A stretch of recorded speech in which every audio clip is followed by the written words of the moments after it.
کراچی کی نمائش چورنگی میدان جنگ میں تبدیل ہو گئی۔ پارا چنار دھرنے سے اظہار یکجہتی کے لیے 7 روز سے جاری دھرنا ختم نہ کرنے پر پولیس نے مرکزی کیمپ اکھاڑ دیا۔ مظاہرین کو منتشر کرنے کے لیے شیلنگ بھی کی گئی۔ مظاہرین نے اہلکاروں پر پتھراؤ کر کے موبائل کے شیشے توڑ دیے۔ موٹر سائیکلوں کو آگ لگا دی گئی۔ ایس ایچ او اور ایک اہلکار زخمی ہو گیا۔ ملیر 15 پر بھی پولیس اور مظاہرین میں جھڑپ ہوئی، جس میں 9 افراد کے زخمی ہونے کا دعویٰ کیا گیا۔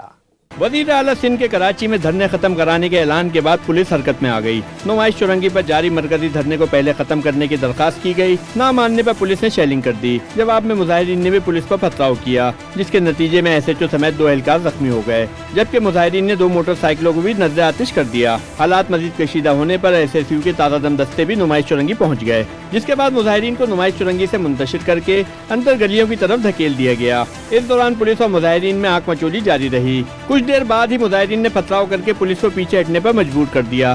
ملیر 15 پر بھی پولیس اور مظاہرین میں جھڑپیں ہوئیں، جہاں پولیس نے مظاہرین کو منتشر کرنے کے لیے شیلنگ اور لاٹھی چارج کیا۔ ملیر 15 محمدی ڈیرہ میں گلیوں میں متعدد شیل بھی گرے، جس سے خواتین، بچوں اور بزرگوں کو سانس لینے میں دشواری کا سامنا کرنا پڑا۔ وزیر اعلیٰ سندھ نے واضح کیا کہ احتجاج کا حق سب کو ہے، مگر شہری املاک کو نقصان پہنچانا شرمگیزی ہے۔ جنہوں نے گاڑیاں جلائیں ان کے خلاف قانونی کارروائی کی جائے گی۔